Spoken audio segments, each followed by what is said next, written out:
2021 DMZ 포럼 새로운 평화의 지평을 열다. 여러분 안녕하십니까? 오늘 사회를 맡아서 함께하게 된 신지혜입니다. 경기도와 한반도를 넘어서 전 세계적인 차원의 평화 실천 방안에 대해서 이야기하고자 이렇게 2021 DMZ 포럼이 준비가 되어 있습니다. 근본 DMZ 포럼에서는요, 이 땅에 다시 평화의 봄이 오길 바라는 우리 모두의 염원을 담아서 총 20개의 세션을 준비했습니다. 그리고 지금 여러분들께서 함께하고 계시는 기획 세션 2에서는 접경 지역의 남북교류 협력 거점화 전략이라는 주제로 함께 이야기를 나눠보겠습니다. 그럼 이번 세션에 함께해 주실 연사분들을 소개 올리겠습니다.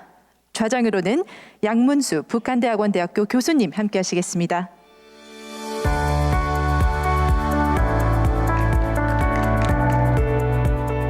그리고 첫 번째 발제를 맡아주신 이은엽 LH 토지주택연구원 도시기후환경연구센터 센터장님 소개 올립니다. 네, 두 번째 발제 함께해 주실 분은 온라인으로 함께 하시겠는데요. 베른하르트 젤리거 한스 자이델 재단의 한국사무소 대표님 함께 하시겠습니다.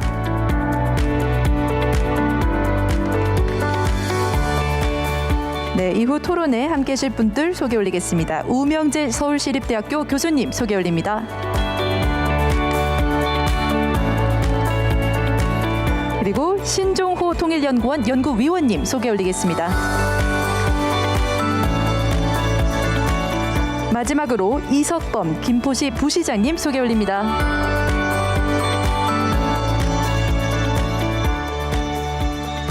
네, 그럼 저는 이제 마이크를 좌장이신 양문수 교수님께 넘기도록 하겠습니다. 부탁드립니다. 예, 감사합니다. 예, 소개받은 양문수입니다. 예, 오늘 뜻깊은 날 DMZ 포럼에서 저희 세션에서는 접경 지역의 남북 교류 협력의 거점화 전략을 논하게 됐습니다. 오늘은 지금 오프라인에서 한 분이 발제자, 그리고 온라인에서 한 분이 발제자가 계시고 오프라인에서 세 분의 토론자를 모셨습니다. 일단 저희에게 주어진 시간이 이제 80분 정도입니다. 그러니까 시간을 잘 지켜주시기를 바라고요. 발제하시는 분은 대략 한 15분 정도로 발제를 부탁드리고 토론하시는 분은 대략 한 10분을 넘지 않도록 부탁드리겠습니다. 예, 그럼 먼저 LH의 이은엽 센터장님 발제 부탁드립니다. 예, 반갑습니다. LH공사 토지주택연구원 도시기후환경연구센터장 이은엽입니다. 하여튼 2021 DMZ 포럼에서 발표를 하게 돼서 매우 기쁘게 생각을 합니다. 제가 오늘 발표할 주제는 접경지역을 활용한 남북교류 협력사업 추진 방안이 되겠습니다. 발표할 순서는 남북교류 추진 현황, 그리고 접경지역 일원의 어떤 주요 현황과 그리고 현재 여건, 그리고 국내에서 추진되었던 접경지역 교류 협력 사례, 그리고 접경지역에서 추진해 볼 수 있는 남북교류 협력 사업에 대해서 말씀드리겠고요. 그리고 마지막으로 남북교류 확대를 위한 추진 방안에 대해서 설명드리도록 하겠습니다. 지금까지 이제 남북 부문에서는 남북한 여러 가지 이제 교류들이 이제 추진돼 왔었는데요. 주로 이제 문화예술 분야에서 교류가 가장 많았습니다. 또 이제 교류를 추진한 주체도 보면은 매 시기마다 민간 단체 중심의 교류가 상당히 많았던 것을 알 수 있고요. 다만 이제 남북이 대립 상태에 있을 때는 남북 관계 개선을 위해서 정부가 주도적으로 또 참여해서 물꼬를 뜨는 그런 역할도 또 수행해 왔습니다. 또 공간적 범위에서 남북 교류 장소를 살펴보면은 2000년도 이후에 금강산이라든지 개성이라든지 접경 지역 일원에서 많은 부분들이 좀 추진되어 온 것을 알 수 있습니다. 다음 이제 화면에는 그 남북 교류 전개 과정들을 이제 저희가 약간 정리를 해봤는데요. 보시다시피 아마 부침을 겪은 것을 알 수 있습니다. 그러나 2018년도 남북 정상회담을 거치면서 합의 사항들을 이제 이행하기 위해서 DMZ 내에서 공동 유해 발굴을 했다든지 또 GP 철수라든지 과거와는 다른 양상의 어떤 실질적인 평화 교류를 경험했던 그런 부분들을 잘 기억해 둘 필요성이 있다고 보여집니다. 그래서 현재 남북 관계들이 교착 상태에 있습니다만 우리가 과거의 교훈을 경험을 토대로 해서 새로운 관계 개선을 위한 리스타팅이 필요한 시점이라고 생각이 듭니다. 남북 접경 지역의 일반 현황들을 약간 이제 정리를 해봤는데요. 보통 이제 남한과 북한 이제 여행 제한 구역이 있습니다만 한 7개 시에 한 13개 정도 군이 겹쳐져 있고요. 주로 이제 산림이라든지 농지가 주로 많은 부분들을 분포를 하고 있습니다. 인구를 보면은 면적 대비해서 거주 인구 비율은 이제 상대적으로 낮다고 볼 수 있고요. 일부는 또 인구가 감소해서 소멸의 위험도 있는 지역도 없지 않아 있습니다. 뭐 이외에도 이제 산업 구조라든지 경제 기반들은 접경 지역은 상대적으로 열악하다고 말씀드릴 수 있을 것 같습니다. 대체적으로 북한은 1차 산업 비중이 높고요. 남한의 경우에도 뭐 인천시와 경기도 일부를 제외하고는 1차 산업 비중이 높습니다. 여기 화면에 보시는 것처럼 북한의 입장에서 보면은 접경 지역이 크게 이제 3가지가 있다고 볼 수 있을 것 같습니다. 그래서 북중 접경 지역이 있고요, 북러 접경 지역이 있고요, 그리고 남북 접경 지역이 있습니다. 근데 대부분의 경제 개발구라든지 여러 가지 관광 특구라든지 이런 부분들은 북중 북러 접경 지역에 많이 치중되어 있는 걸 알 수 있습니다. 그래서 이런 면에서 보면 남북의 접경 지역이 이제 어떤 새로운 역할들을 모색해 나가는 것들이 이제 필요한 시점이라고 보여집니다. 그래서 실질적으로 남북이 대치하고 있는 접경 지역 이론에서 새로운 평화지대의 발신이 이루어져야지만은 실질적으로 한반도의 평화 정착이라든지 남북의 어떤 공동의 어떤 발전들이 이루어지기 때문에 이 연결 지점으로서 접경 지역을 교류 협력의 중핵지대로서 다시 한번 발전을 위한 디딤돌로 마중물로서 활용을 하는 그런 역할들이 요구되고 있습니다. 다음 화면에서는 이제 국내의 접경 지역 교류 협력 사례들을 조금 정리를 해봤는데요. 뭐 보시다시피 다양하게 이제 계획이라든지 사업들이 추진이 돼 왔습니다. 그러나 일부 이제 사업 중복의 문제라든지 또 이제 과열 경쟁에 대한 문제 이런 부분들이 좀 제기됐던 그런 측면도 있었고요. 또 대내적인 어떤 변화 여건 상황 이런 부분들을 반영하는 것들이 조금 미흡했다는 그런 부분도 있습니다. 그래서 조금 남북 교류에 초점을 맞춘 그런 대안 마련들이 필요하다고 볼 수 있을 것 같습니다. 다음은 이제 해외 접경 지역의 교류 협력 사례들을 한번 정리를 해봤는데요. 보시는 거 마찬가지로다가 전담 기구를 설치를 해서 다양한 분야에 걸쳐 가지고 상호 공동 이익을 취할 수 있는 협력 사업들을 발굴했던 그런 것들을 저희는 파악해 볼 수 있습니다. 그래서 접경위원회라든지 국경위원회들을 설치를 해서 양 국가의 공동 이익을 위해서 협력할 분야들을 도출하고 세부적인 추진 전략을 마련해서 성공적으로다가 협력 사업을 추진했던 것들을 저희가 반추해 볼 필요성이 있다고 보여집니다. 그래서 실질적으로 접경 지역에서 협력 사업이 이루어지는 것들을 토대로 해서 결국은 신뢰가 구축된다는 것을 파악해 볼 수 있었습니다. 다음은 이제 남북교류 협력 사업들에 대해서 저희가 이제 설명을 드리겠는데요. 우선 고려해야 할 전제 사항이 분명히 있는 것 같습니다. 우선은 현재의 상황에서 대북 제재의 틀 속에 있기 때문에 모든 사업을 추진하기는 어려울 것 같습니다. 그래서 그런 여건들을 고려해서 이 제재 틀 속에서 내지는 벗어나는 것들을 우선 추진할 필요성이 있다고 보여지고요. 또한 그 외의 것들은 단계적인 로드맵을 수립을 해서 진행하는 것들이 필요하다 보여집니다. 또 협력 공동사업을 추진하는 데 있어서 산발적으로 추진하는 게 아니라 거점지대를 만들어서 예컨대 이따 말씀드리겠습니다만 교류협력지대라든지 그런 어떤 특정한 권역의 거점지대를 만들어서 지구를 만들어서 플랫폼 형태로다가 사업을 추진하는 것들이 시너지 효과를 높일 수 있다고 보여지고요.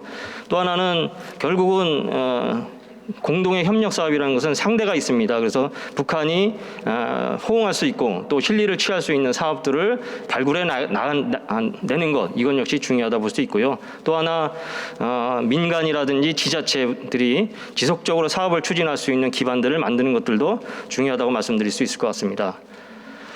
제가 이제 그 남북교류 협력 사업으로 추진해 볼 수 있는 분야들을 한 6개 부문에 걸쳐 가지고 여러 가지를 한번 정리를 해봤습니다. 이것들을 실제적으로 추진하기는 어려울 것 같고요. 현재의 상황을 고려해서 몇 가지 선별을 하는 기준들을 만들어 보고 우선 전략적으로다가 추진해 볼 수 있는 사업들을 한번 도출을 해봤습니다. 그래서 물론 이제 선별 기준도 남한의 시각에서 좀 선정한 것이기 때문에 어떤 북한과의 어떤 대응을 통해 가지고 협의를 통해 가지고 아마 사업을 실제적으로 구체화하는 것들이 아마 필요하다 보여집니다. 그래서 대북 제재라든지 이런 틀 속에서 가능한 사업, 또 남북 모두가 관심을 두고 실리를 추구할 수 있는 사업, 비갈등적 협력 사업 이런 것들을 선별 기준으로 해서 전략적으로 우선 추진할 수 있는 부분들을 한 5개 부분에 걸쳐서 제가 정리를 해봤습니다. 그래서 우선은 역사, 문화, 예술에 대해서 좀 동질성을 회복하는 협력 사업을 좀 추진해 볼 필요성이 있다. 그래서 이제 그런 차원에서 하나 고려를 했고요. 그래서 접경 지역 일원의 예술문화 그리고 스포츠 남북 주민 간의 교류를 할 수 있는 통합 교류센터를 한번 구축을 해서 작지만 세부적인 실천들을 하나씩 다듬고 이루어가는 것들이 필요하다고 생각이 듭니다. 또한 이제 북한에서는 역사문화자원이라든지 이런 부분들을 복원하는 데 있어서는 공통의 관심사를 가지고 있는 것 같습니다. 그래서 접경 지역 일원의 철원 부근에 예전에 이제 경원선이 지나갔던 부근에 궁예도성지가 있습니다. 그래서 예전부터 저희들이 역사문화자원들을 공동 복원하고 발굴하는 부분을 제안했는데요. 이것들을 좀 구체화시켜서 공동 조사를 하고 남북 역사 재현단지를 구축해보는 것들도 같이 공동 협력 사업으로 추진해봤으면 하는 생각을 가져봅니다. 또 하나 이제 글로벌 어젠다와 관련해서도 한번 추진해 볼 필요성이 있다고 보여지는데요. 글로벌 어젠다가 기후변화, 감염병 이런 부분들이 아마 우리나라뿐만이 아니라 글로벌 아젠다로 다 대응되고 있습니다. 근데 이제 기후변화와 감염병에 대해서 북한은 더욱더 회복력이 약하고 취약한 그런 구조를 가지고 있습니다. 뭐 돼지열병이라든지 도료독감, 구제역 이런 부분이 있기 때문에 저희가 가지고 있는 노하우를 활용해서 공동으로 다 예방하고 대처할 수 있는 여러 가지 협력, 교류 이런 부분도 추진해 볼 수 있다고 보여집니다. 그래서 접경 지역 일원의 재난재해 대응센터라든지 보건 감염 공동 대응센터를 구축을 해서 공동 상호 간에 실험도 하고 예방도 하고 대응할 수 있는 협력들을 모색해 나가는 건 역시 중요하다고 보여집니다. 그 외에 또 하나 남북 교착 국면인데 이거를 풀어줄 열쇠의 하나가 바로 관광 협력 사업이 되지 않을까 이런 생각을 가져봅니다. 물론 대규모의 관광 개발 사업은 하기 어렵겠지만 작은 규모의 어떤 관광 교류가 될 수 있는 사업들을 추진해 볼 필요성이 있습니다. 다만 저희가 최초의 관광 사업으로 다 했던 모델이 금강산 관광인데 최근 이제 북한에서 부정적 시각을 지닌 그런 것들이 좀 있습니다. 그래서 그런 것들을 잘 살펴서 새로운 관광 부분의 모델들을 구축하는 건 역시 중요한 분야라고 말씀드릴 수 있을 것 같습니다. 그래서 우선 추진해 볼 수 있는 부분 중에 하나가 DMZ 평화 어울림 공원을 한번 제안을 해볼 수 있을 것 같습니다. 그래서 저전 정권 때 DMZ 세계 생태 평화 공원을 제안했는데 뭐 그런 부분과 좀 유사한 거라고 볼 수 있습니다. 그래서 권역별로 다 하나씩 뭐 설정을 할 수도 있고요. 아니면은 지금 이제 중부권 같은 경우는 남북의 연결로가 있기 때문에 시범적으로다가 그런 부분을 선도적으로 해볼 수도 있을 것이고요. 여하튼지간에 DMZ 일원의 평화 어울림 공원 조성을 통해서 새로운 교류의 기반들의 물꼬를 트는 것들도 한번 해볼 수 있을 거라고 보여집니다. 대신 생태 자원을 그대로 하고 최소한의 시설, 뭐 입출이라든지 이런 심사한다든지 또 관리를 하기 위한 시설만 도입하고 나머지는 자연 그대로를 보존하고 그 부분을 관찰하고 체험하는 정도의 어떤 시설만 도입을 해서 하는 것들도 한번 고려해 볼 수 있을 것 같습니다. 또 하나는 이제 그 농업 부분에서 교류도 저희가 뭐 하여튼 실천이 필요한 분야라고 생각이 듭니다. 그래서 기후 변화로 인해 가지고 북한의 식량 문제들이 더욱더 열악해지고 있고요. 또 기후 변화로 인해서 병충해 문제라든지 이런 부분들이 좀 많이 발생되고 있는 것으로 알고 있습니다. 그래서 우리가 가지고 있는 기술이라든지 노하우를 활용해서 또한 이제 접경 지역 일원에는 평야지대가 많습니다. 그래서 남북이 공동으로다가 작물단지 스마트팜을 만들어서 북한의 기후 변화에 따라서 작물 생산이라든지 또 작물을 재배하는 게 어려운 것들을 저희 기술을 통해 가지고 서로 이제 교류 협력을 한다든지 또 경우에 따라서는 좀 강력하게 남과 북이 생산하고 있는 농산물들을 서로 교류할 수 있는 어떤 뭐 공동 시장이라든지 이런 부분도 선도적으로 한번 단계적으로 한번 했으면 하는 생각을 가져봅니다. 또 하나는 이제 기후변화, 탄소 중립 이 부분이 우리나라뿐만이 아니라 하여튼 글로벌 이슈입니다. 이 부분도 그래서 그린 한반도 이쪽에 그린 대탕트를 통해 가지고 좀 평화를 좀 정착하는 그런 부분도 한번 접근을 해볼 필요성이 있다고 보여집니다. 그래서 그거의 하나의 예로다가 실행을 위해서 좀 실증 단지를 한번 만들어봤으면 하는 생각을 가져봅니다. 그래서 예를 들면은 접경 지역이라는 어떤 뭐 경기도도 있고요. 하여튼 그 축산물 단지들이 많이 있습니다. 그래서 거기서 폐기물이라든지 분뇨들이 많이 발생하는데 그런 부분들을 조금 정화시키는 기술이라든지 요거를 또 자원으로 만들어 가지고 비료화한다든지 그런 것들을 실증하는 사업들을 한번 해볼 수 있다고 생각이 들고요. 또 하나 우리 남한 같은 경우 이제 탄소 중립에 대응하기 위해서 산림의 여러 가지 산림을 감벌하고 조림을 하고 있습니다. 그러다 보니까 목재들이 많이 발생하는데요. 그거를 다시 버리게 되면은 또 탄소가 발생하는 중요합니다. 그래서 그런 목재들을 활용해서 북한의 같은 경우는 지금 목조 구건축들이 상당히 훼손이 많이 되고 있는 걸 알 수 있습니다. 그래서 목조로 만들어진 문화재들이 지금 훼손이 많이 되고 있는데 우리나라에서 생산된 그런 목재 제재목을 그런 쪽에 복원할 수 있는 방법들, 기술들 이런 것들을 같이 공동으로 모색해 보는 것들도 실증 사업으로 한번 공동으로 했으면 하는 그런 바람도 가져봅니다. 이런 것들을 추진하기 위해서는 산별적으로다가 사업을 추진하는 것들이 아니라 거점 지대화를 해서 플랫폼을 구축을 해서 각각의 사업들을 통합해서 운영하는 것들이 시너지 효과를 높일 수 있습니다. 권역별로 거점 지구를 만들 수도 있고요. 또 시범적으로다가 어떤 지점의 중액지대에 이러한 거점 지구를 만들 수도 있을 것 같습니다. 그래서 교류협력 지구를 만들어서 확산을 하게 되면은 회랑으로 다 구축되기 때문에 점선면의 형태로다가 점진적으로 발전할 수 있는 토대를 만들 수 있으리라고 생각이 듭니다. 이것뿐만이 아니라 또 지역의 주요 자원과 연결성을 강화하는 것들도 중요하다고 말씀드릴 수 있고요. 또 중요한 것은 남북관계, 남북의 협력 사업은 저희가 일방적으로 추진할 수 없죠. 여러 가지 대외적인 정서, 정책 이런 부분들 고려를 해서 추진할 수밖에 없습니다. 단계적인 추진 전략이 필요하고요. 그래서 1단계는 남북 중심으로도 아마 사업을 해야 될 것 같습니다. 그리고 2단계는 좀 더 남북 간의 연결 벨트로 해가지고 보다 확장되는 개념으로다가 점진적으로 해야 될 것이고요. 중간에 1.5단계로다가 북한과 협의가 이루어진다면 DMZ 이론에서 교류협력 사업도 추진을 하는 것들도 생각해 볼 수 있다고 보여집니다. 또 하나 중요한 것은 접경 지역이 가지고 있는 중요한 생태 자원들을 보존도 해야 됩니다. 그래서 북한과 공동으로 생태 조사도 하고 이에 기반해서 DMZ와 접경지역 이론에 대한 효율적 이용과 보전 관리 방안들을 남북 공동으로 좀 수립해 나가는 것들도 한번 해볼 수 있지 않을까 이런 생각도 가져봅니다. 또 하나 이제 거버넌스가 중요하다고 말씀드릴 수 있을 것 같은데요. 정부는 북한이 지금 요구하고 있는 본질적 문제에 집중할 필요가 있고요. 그리고 지자체와 민간은 저변부터 물밑부터 여러 가지 쉬운 교류 사업을 지속적으로 좀 추진해 나가는 것들 역할 분담도 필요하다고 보여집니다. 또한 다양한 이해관계자들이 거버넌스를 구축을 해서 관심을 둬야지만 추동력을 얻을 수 있기 때문에 거버넌스 구축도 매우 중요하다고 말씀드릴 수 있을 것 같습니다. 또 하나는 남북 협력 사업은 결국 상대가 있는 사업이죠. 그래서 저희 일방적인 생각과 사고와 구상을 가지고는 실행하기 어렵습니다. 북한이 호응할 수 있는 사업들을 발굴하는 게 중요한데요. 과거의 지원 중심의 어떤 방식으로는 한계가 있다고 분명히 보여집니다. 그래서 현 시대에 맞게 또 김정은 위원장 시대에 맞는 그런 협력 모델들을 마련해서 북한과의 관계를 좀 개선할 필요성이 있고요. 또 하나는 이런 교류 사업들을 원활하게 추진하기 위해서는 북한을 둘러싼 국제사회 위구심을 해소하는 것들이 중요하다고 보여집니다. 그런 면에서는 국제기구와 우리가 좀 협력 사업들을 구상 단계부터 국제기구도 참여시키는 그런 방법들도 한번 모색을 해볼 수 있다고 보여집니다. 그리고 이제 마지막으로 이런 부분들이 원활하게 추진되기 위해서는 제도적인 어떤 뒷받침 그리고 사업 추진 체계를 만드는 것들이 저는 중요하다고 생각이 듭니다. 그래서 공동 사업을 추진하기 위해서는 협정이라든지 합의서를 체계를 통해서 법률적인 안정된 효력 기반하에 남북 협력 사업들을 추진하는 것들이 필요하다고 보여지고요. 이를 위해서는 세부적인 사항까지 조문화해서 이런 부분들을 통해 가지고 사업을 추진하는 것들이 중요하다 보여집니다. 또 남한에서 교류 협력 사업을 추진하기 위해서는 현재 국내법만으로는 여러 가지 적용에 한계가 있습니다. 거기에는 부처가 다부처들이 있기 때문에 아마 사업을 하기 위해서는 또 이해관계를 조율하는 것들도 어렵고요. 또 남북관계의 특수성이 배제된 법률들이 많기 때문에 특별법을 신설하는 방법도 중요하게 검토할 대상이라고 보여집니다.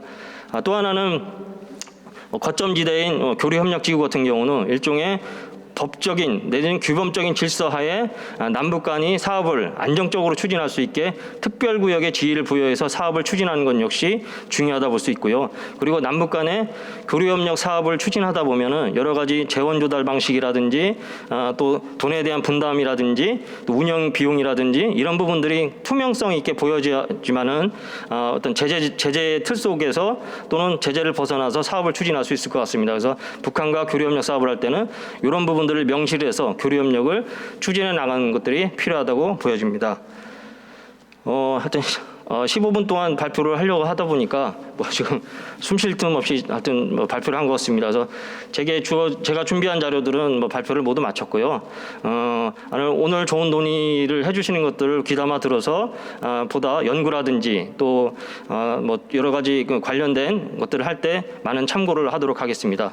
경청해 주셔서 고맙습니다. 예, 감사합니다. 예, 아주 방대한 내용입니다만은 발표할 수 있는 충분한 시간을 드리지 못해 죄송합니다. 특히 이은엽 센터장님께서는 전반적인 남북 교류 협력의 이제 지나온 길에 대한 검토에서부터 접경 지역의 전반적인 여건에 대한 것들, 그리고 이제 해외와 국내의 접경 지역 개발의 사례들, 그리고 앞으로 우리가 남북 교류 협력을 접경지에서 한다 그러면 어떻게 해야 되는지 큰 방향성 원칙뿐만 아니라 몇 대 분야의 한 몇십 가지 사업에 대한 구체적인 그러한 예시까지 들어주면서 정말 많은, 특히 이제 교과서 같이 아주 훌륭한 그런 발제를 해주셨다고 저는 생각하고 있습니다. 이 부분에 대해서는 이제 나중에 한번 토론을 해보기로 하고요. 이어서 젤리거 대표님께 발표를 부탁드리겠습니다.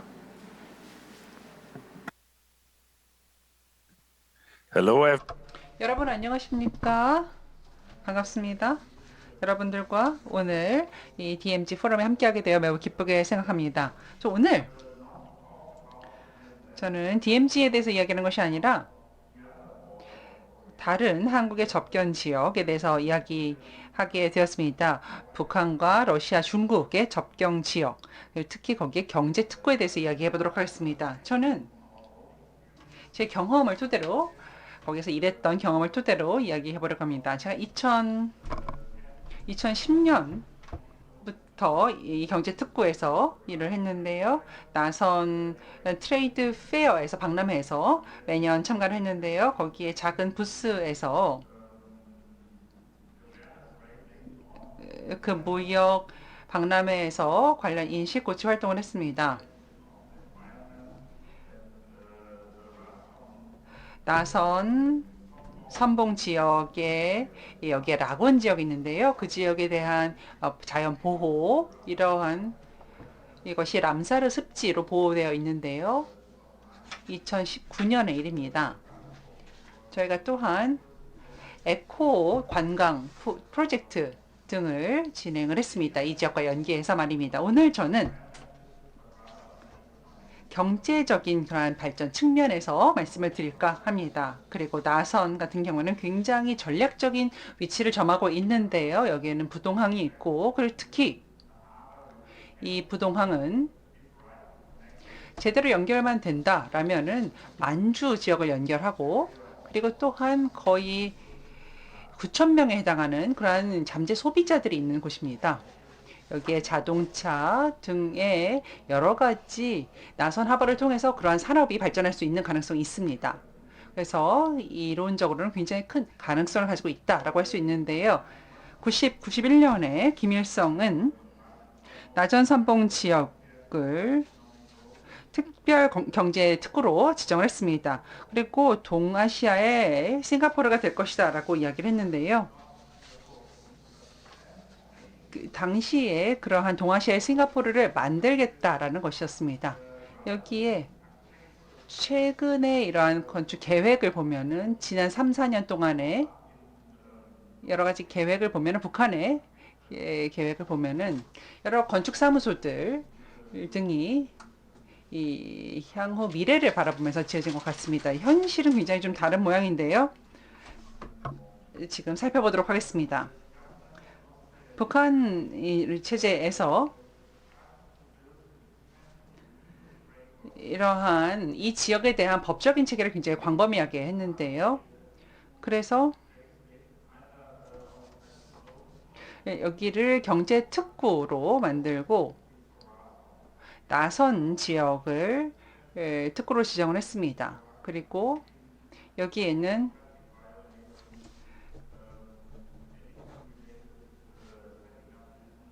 여러 가지 비즈니스나 기업을 하는데 훨씬 더 좋은 그런 환경을 만들고자 노력을 했는데요.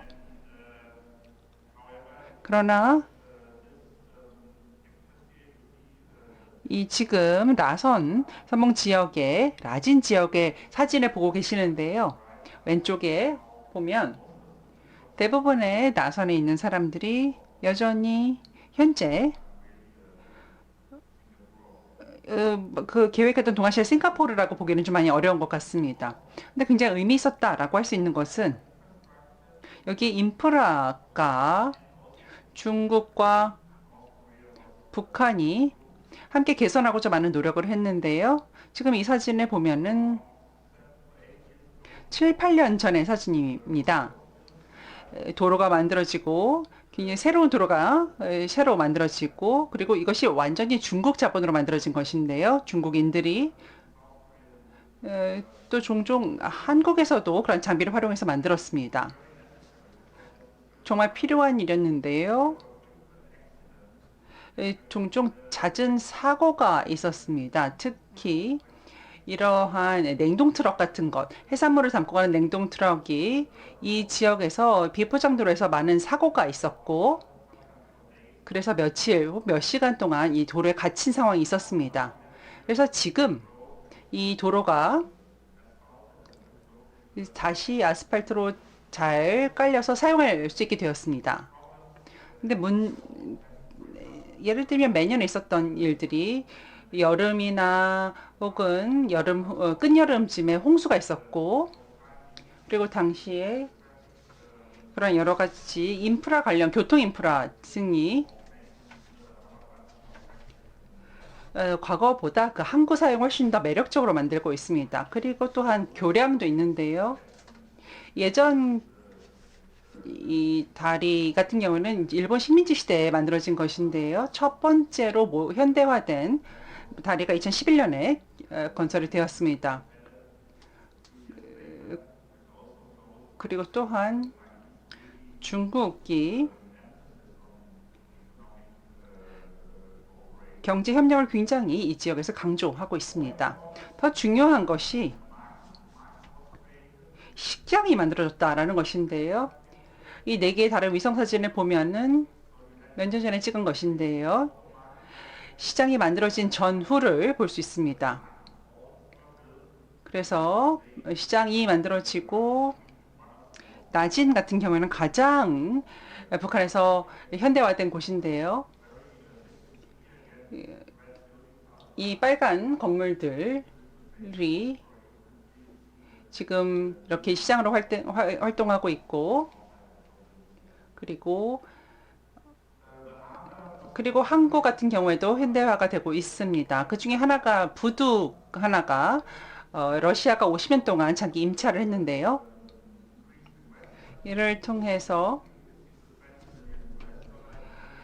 5천에서 2천만 달러의 경제 이익을 보는 것 같습니다. 그래서 러시아가 이 북한의 항구를 활용을 해서 여러 가지 석탄 등을 수출을 하고, 그리고 중국을 거점으로 해서 석탄을 수입하고, 그래서 중국 남쪽으로 이 항구를 통해서 옮기고 있습니다. 지금 현재 경제 제재 조치 때문에 이 항구는 완전히 사용되지 못하고 있고, 그리고 러시아가 지금 임차하고 있는 그런 항구 같은 경우에, 부두 같은 경우에도 UN 제재에 해당되어 있습니다. 어떤 회사도 제대로 이 미국 회사도 마찬가지고 이러한 항구를 활용하고 싶어 하지 않기 때문에 법적으로 문제는 없습니다만은 그래도 실제로 활용하는 회사가 없습니다. Of new construction in 건축이 되고 있습니다. 여기 보시면은 몇몇 건축 프로젝트, 건설 프로젝트를 보실 수가 있는데요. 끝난 것들도 있고요. 이 중에서 하나 중요한 것은 새로운 그런 전시장입니다. 그래서 페어가 열리고 있는데요. 흥미로운 것은 원래 지어졌을 때는 1980년도에 1년 동안만 트레이드 페어로 사용이 되었고요. 그 다음에는 이제 다른 용도로 전용이 되었습니다. 근데 작년에는 보니까 아마도 코로나 사태로 인해서 이런 전시회가 열리지 않은 것 같습니다. 그래서 이를 통해 알 수 있는 것은 한 번만 이런 트레이드 페어용으로 쓰였다는 것을 알 수 있습니다. 이 밖에도 많은 공공용 건물들이 있는데요. 그리고 이런 백화점 같은 것도 지어졌는데요. 이런 프로젝트 중에 몇 개는 북한에서 운영한 것도 있고, 그리고 북한에서는 노동력만 투입한 경우도 있습니다. 왜냐하면 지금 북한의 경우에는 경제 그런 상황을 봤을 때 이런 노동력을 통한 어떤 외화 확보가 중요하기 때문이고요. 아마 경제적인 성격의 그런 프로젝트가 있는 것 같습니다. 즉 중국과 서방의 그런 원조가 필요했던 상황이다라는 것이죠. 또한 이와 함께 중요한 것이 바로 이런 전자제품의 유입입니다. 사실 북한에서는 유래를 찾아볼 수가 없는 것인데요. 아마 평양 지역 정도에서만 이 정도를 볼 수 있을 것입니다. 북한 이외 지역에서는 이 정도로 전자제품에 대해서 좀 접근을 하고 활용할 수 있는 경우가 흔하지가 않습니다. 전화기라던가 태블릿이나 뭐 컴퓨터나 혹은 게임이나 이런 전자제품 같은 것이 여기에 지금 선이 보여지고 있죠. 라선에서는 식품 산업을 재건하기 위한 노력을 또 시작했는데요. 아마 식품이라고 하면 지금 한국이나 혹은 중국에서 볼 수 있는 것과 유사합니다. 물론 맛은 좀 다를 수가 있죠. 그래서 식품 산업이 여기 부분적으로는 좀 재활이 되었다라고 볼 수가 있고요. 이것은 좋은 소식이기도 하지만 나쁜 소식이기도 합니다. 일단 좋은 소식이라고 하면 경공업이 약간 발전을 하게 되었다라는 것이고요. 제가 추후에 공장을 하나 보여드리겠습니다. 그런데 또 하나 사실 돈이 부족했기 때문에 자금이 부족해서 중국산 어떤 제품을 수입할 수가 없어서 이렇게 자급 제조할 수밖에 없기 때문에 이런 식품 산업이 발전하게 되었다라고 또 해석을 할 수 있기 때문에 그렇습니다. 그래서 지금 면을 생산하는 공장인데요. 보시면 대부분의 그런 원자재, 뭐 패키징 포장이라던가 혹은 밀가루라던가 혹은 설탕이라던가 사실 이런 것들을 중국, 러시아 이런 혹은 태국 이런 곳에서 들여오고 있는 상황입니다. 식품의 원자재를 외국에서 수입하고 있는 상황이다라는 것이죠. 그래서 이런 원자재 자체는 수입을 해야 된다는 것, 이것은 큰 문제입니다. 특히나 지금 보시면 2년에 걸쳐서 지금 국경이 봉쇄된 상태잖아요. 지난 2년 동안은 거의 정상적인 이런 생산이 되지 못했다라고 봐야 됩니다. 대부분 이제 중국산이라고 볼 수가 있는데요. 라선 그런 트레이드 페어를 보시면, 전시회를 보시면 항상 중국 쪽의 전시관이 굉장히 큽니다. 그리고 지금 보시면은 라선 경제특구에도 북한과 중국 간의 공동위원회가 또한 설립되어 있고요. 이런 협력이 정점에 달했던 때가 바로 2015년도 말입니다. 그때 북한에서는 100개 이상의 외국 투자 기업이 있다라고 했습니다. 자본 출자 형태라던가 혹은 계약 형태나 이런 형태를 통해서 100개가 넘는 외국 기업이 라선 경제특구에서 활동하고 있다라고 이야기를 했었고요. 그래서 이 정도는 굉장히 인상적인 성과라고 볼 수가 있습니다. 하지만 그로부터 얼마 지나지 않아 이제 제재 조치가 가해지면서 이런 기업들이 다 사라졌습니다. 왜냐하면 법적으로 더 이상 합작 형태의 기업이 가능해지지 않았기 때문이고요. 물론 어떤 기업들은 이런 북한의 노동력만을 이용하는 경우도 있었지만 중국 기업들도 이제 이런 시장에서 나오게 되었습니다. 많은 그런 기업들이 이제 제재 조치 때문에 이런 시장에서 출구 전략을 택하게 된 것이죠. 아마도 중국 지역과 관련해서 더 중요한 것이 제가 보기에는 이런 주거 공간이라던가 혹은 사무실 공간의 그런 건축입니다. 더 중요한 것은 중국에서 이런 지역과 굉장히 많이 이제 여러 연결고리를 만들었다는 것인데요. 예를 들어 고속도로를 옌니 쪽에서 두만강을 건너서 이렇게 접경 지역으로 만들었고요. 베이징에서 훈춘 지역까지 고속철도도 놓게 됩니다. 가격이 훨씬 더 낮아졌고요. 대규모의 북한과 중국 간의 이런 산업, 그런 공단이 또 생기게 됩니다. 여기 보시면은 지금 인터넷 제가 연결이 좀 좋지 않은데요. 이렇게 보시면은 하단 왼쪽에 보시면 이 공단의 위성 사진을 볼 수 있습니다. 2018년도에는 거의 3,000여 명의 북한 노동자들이 여기서 일을 했다고 합니다. 그래서 중국산 중국 기업들 공장에서 일해서 제품은 한국으로 수출이 되었고요. 이 정도로 나선 경제특구의 현황에 대해서 좀 말씀을 드렸습니다. 지난 2년 동안은 대부분의 그런 관계가 중단이 되었다라고 볼 수가 있죠. 그러면서 북한 노동자들의 수가 굉장히 적어졌고요. 저희가 마지막으로 2019년도 말에 나선 경제특구를 방문했었는데요. 그때도 노동자들이 계속해서 나오고 있는 상황이었습니다. 1년, 2년 비자가 아니라 이제 3개월 비자 이렇게 주로 어린 소녀들이었는데요. 섬유 공장에서 일을 했죠.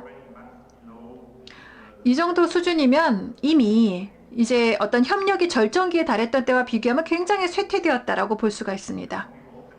그래서 저희는 이제 코로나 사태가 종식이 되면 앞으로 이런 경제 활동이 다시 재개되기를 바랍니다. 제가 작년에 대해서는 많이 말씀드리지 못했는데요. 그것은 일단 러시아 쪽에 대해서도 말씀을 드리지 못했는데 북한과 러시아의 관계는 사실 아까 말씀드린 부동항 이외에는 거의 관계를 찾아볼 수 있는 것이 없습니다. 그래서 물론 이런 항구를 유지하기 위한 그런 작업으로 러시아 노동자들이 일하긴 하지만 지난 2년 동안은 거의 활동이 없었고요. 그리고 여기 사진을 통해서 보셨겠지만 여기 평양에 있는 그런 러시아인들도 다 이제 평양을 탈출한 상태입니다. 그래서 지금 관계가 굉장히 좀 경색이 되었다라는 그런 상황이고요. 물론 새로운 교량이 만들어졌다라는 루머가 있지만 사실상으로 건설이 된 것 같지는 않습니다. 그래서 러시아 쪽에서는 아마 그 이유는 명확한 것 같습니다. 얻을 게 없다라는 것이죠. 너무나 거리도 멀고요. 러시아 입장에서 봤을 때는요. 러시아 쪽에서는 인센티브라고 여길 만한 것이 없다는 것입니다. 그래서 북한과 굳이 이렇게까지 협력을 할 이유가 없다라는 것이고요. 사실상 러시아는 이런 철도의 연결을 통해서 더 많은 교류를 하고 있는데 사실 철도를 이용하게 되면 시간이 더 많이 걸립니다. 따라서 러시아 입장에서 보면은 아마 이런 나선 경제 특구에 대한 이해관계가 크지 않다라고 볼 수가 있습니다. 남북한 간의 그런 교류와 관련해서는 지금 북한과 한국을 제가 이렇게 나눠서 보여드리고 있는데요. 우선 인프라에 대해서는 그리 걱정할 것은 없는 것 같습니다. 왜냐하면 일단 한국 측이 개입이 되면 인프라를 건설하는 것은 잘 될 것이다라고 보고요. 자, 그렇다면 생산 네트워크에 대해서는 어떨까요? 제가 개인적으로 생각하기에는 개성공단은 좋은 아이디어는 좋았습니다. 그런데 정치적으로 봤을 때 다시 개성공단 재개는 불가능할 것 같습니다. 왜냐하면 그것보다는 좀 더 소규모로 교역을 시작하는 것이 가능할 것 같습니다. 하지만 아시겠지만 이런 교역이 지금 불법화된 상태고요. 제가 보기에는 이와 같은 교역이 정치적으로는 좀 소규모로 가능할 것이라고 봅니다. 지금 제재 조치도 있기는 하지만 보다 소규모로 관계를 계속해서 구축해 나가는 것은 중요합니다. 나선 경제특구를 보시면 이런 변화가 일어났던 주요 동인 중에 하나가 바로 중국의 기업가들, 주로 이제 조선족 제2세라고 볼 수가 있는데요. 이 사람들이 북한 나선 특구에 와서 사업을 했다는 것입니다. 그래서 아마 서구권에서 오는 어떤 관광객들이나 이런 사람들과는 완전히 마인드가 다르죠. 중요한 것은 이제 경제인들이 주도를 해서 이런 개발을 주도할 수 있다는 것이고요. 호텔이나 혹은 공장 같은 것을 지을 수가 있고 사실 나선 경제특구 곳곳에 투입이 되어 있습니다. 이런 중국계 한국인들 기업가들이죠. 이것이 경제적으로 큰 변화를 불러올 수 있고요. 그리고 이를 통해 보다 대규모로 어떤 조직화된 그룹으로 발전이 될 수 있습니다. 한국에도 아마 비슷한 것이 가능하지 않을까요? 개성공단 같은 하나의 큰 그런 지역을 만드는 것도 좋겠지만 정치적으로는 거의 이것이 좀 힘들다라는 점을 봤을 때 보다 이제 소규모로 이런 교육을 진행하는 것이 어떤가 싶습니다. 그래서 거의 1000개 이상의 프로젝트가 원래 있었죠. 근데 이런 것들이 규모는 작지만 개수가 많아지면 변혁적인 어떤 결과를 불러올 수 있다라고 봅니다. 중국 사람들은 인내심이 대단합니다. 오랜 기간 동안 북한이 계속해서 발전, 경제 개발을 막았던 상황에서도 이런 것들은 투자 프로젝트에는 문제가 되었죠. 하지만 중국인들은 여기에 굴하지 않았습니다. 기다렸다는 것이죠. 그래서 중국에서는 지금 당장 큰 성공을 거두겠다 이런 걸 바라지 않습니다. 저희가 여러 어떤 의회나 이런 쪽과 이야기를 해보아도 굉장히 은밀하게 레이더에 보이지 않게 조용하게 협력을 진행하고 있는 것이 중국의 방식이고요. 이런 것들이 나선과 관련해서도 하나의 어떤 교훈이 될 수 있을 것 같습니다. 협력을 하고 싶다라고 하면 연합뉴스 같은 뭐 어떤 첫 번째 단계 뭐 이런 것보다 굉장히 은밀하게 조용하게 논의를 진행하는 것도 방법이 될 수 있다는 것이죠. 물론 문제는 이렇게 은밀하게 진행을 한다고 하더라도 이것이 만약에 미디어의 주목을 받게 되면 이것은 북한 쪽에서는 대단한 압력으로 느낄 수가 있습니다. 그래서 제 경험에 비춰봤을 때 대부분의 이런 협력 프로젝트를 보면은 이것이 실패하는 경우가 이런 미디어의 과다한 관심, 북한 측의 압력 이런 것 때문에 실패하는 경우가 많다는 것이죠. 이것으로 제 발표는 가름하겠습니다. 감사합니다. 예, 감사합니다. 예. 젤리그 대표께서는 이제 중국과 러시아, 북한 이 세 나라가 그 접해 있는 나선이라는 지역에서의 경제 특区의 개발 경험들, 특히 이제 30년 정도의 지금 역사를 가지고 있죠.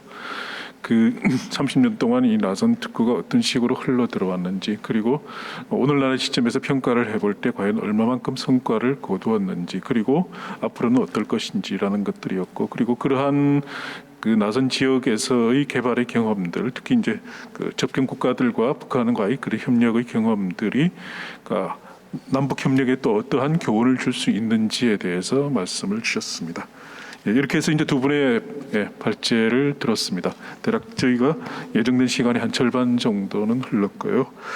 자, 이제 세 분의 토론을 들어보겠습니다. 근데 이제 토론을 듣기 앞서서 전반적으로 좀 논의를 좀 생산적으로 하기 위해서 이제 각각의 두 분 발제자에 대한 여러분들 토론자분들의 개인적인 생각에 덧붙여서 제가 이제 사회자로서 이제 이런 부분들을 특히 이제 저희 그 세션의 주제가 그 접경 지역에서의 남북 교류 협력 거점화 전략이니까요. 이와 관련해서 이제 한 두세 가지 정도 이제 그 같이 토론해 봤으면 좋겠다는 그러한 주제들을 말씀드리면은 그런 부분들도 한번 고려해 주셔 가지고 말씀을 주시면 고맙겠습니다. 첫 번째는 아까 이은엽 박사님께서 이제 그 남북 접경 지역의 이제 교류 협력에 대해서 발표 당시에도 그런 말씀은 계셨습니다. 지금은 이제 이러한 여러 구상들을 쫙 일단은 펼치는 단계다. 펼쳤으면은 이제 어떤 기준들과 특히 현재 같은 예를 들어서 지금은 제재 국면이고 또한 이제 우리의 그런 관점들이 많이 투영되는 것이니까 북한과 협의를 하면서 당연히 추리고 다듬어야 되는 부분들 이제 그런 거를 중심으로 해서 어떤 식으로 이제 우선순위를 매길 것인가 단계를 구분할 것인가. 와 관련된 문제 부분들이고요. 그리고 이제 오늘의 그 주제이기도 합니다만은 그러한 접경 지역의 개발에서 거점들을 어떻게 구축을 하고 이런 것들을 키워 나갈 것인가 하는 부분들이고. 세 번째, 네 번째 정도는 이제 우리 젤리거 박사님 말씀 주셨듯이 이제 나선의 개발들 혹은 나선 개발과 관련해서 이제 중국과의 협력의 경험들 사실 러시아도 있었습니다만 러시아는 사실은 그렇게 큰 관심도 그리고 움직임도 적극적으로 보이지 않았다는 것을 고려를 한다 그러면은 그러면 나선뿐만 아니라 그 주변 지역에서 중국과 북한의 그러한 그 접경 지역을 둘러싼 경험들이 이제 저희들이 이제 앞으로 그 DMZ를 포함한 이제 남북한 접경 지역의 개발을 고민할 때 어떠한 교훈을 줄 수 있는가, 그러한 것들을 같이 한번 토론해봤으면 어떨까 싶습니다. 예, 그러면 이제 그 세 분의 토론을 듣기로 하겠습니다. 먼저 우명재 서울시립대 교수님입니다. 예, 토론 시간은 10분 정도로 부탁드리겠습니다. 네, 안녕하십니까. 서울시립대학교 우명재입니다. 예, 두 분 발표입니다. 예, 그 좌장님께서 말씀하신 대로 먼저 그 이은혁 박사님께서 제안해 주신 그 접경지역 교류 협력 사업에 많은 사업들을 이렇게 그 제안을 해주셨는데 여기서 이제 어떤 사업들을 좀 우선적으로 우리가 좀 고민을 해볼까 좀 생각을 할 필요가 있는데 저는 좀 그 지속 가능성이 되게 좀 중요하다고 생각을 하고요.